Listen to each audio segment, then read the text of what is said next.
அனைவருக்கும் வணக்கம். வாழ்க தமிழ், வளர்க நாடகக்கலை. திருவண்ணாமலை மாவட்டம் ஆரணி மாநகரம் உங்கள் டி ஆனந்த நாடக அமைப்பாளர்.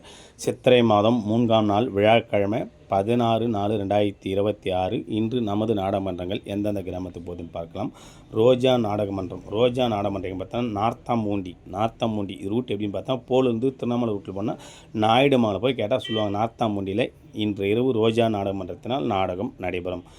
நமது இளஞ்சிட்டு நாடகமன்றம் பார்த்தா சித்தேரிப்பட்டு ரூட் எப்படி பார்த்தீங்கன்னா அனந்தபுரம் போய் கேட்டால் சொல்லுவாங்க. சித்தேரிப்பட்டில் இளஞ்சிட்டு நாடகமன்றத்தினால் நாடகம் நடைபெறும். நாளை ரோஜா நாடகமன்றம் கேன்சல் ஆகிது. நிறைய மன்றம் உள்ளது. நாடகம் தேவைப்பட்ட நம்பர் சொல்லுங்கள். நாடகத்தை ஒப்பந்தம் செய்து கொள்ளலாம். என்றும் அன்புடன் உங்கள் டி ஆனந்த நாடக அமைப்பாளர். வாழ்க தமிழ், வளர்க நாடகக்கலை. நன்றி, வணக்கம்.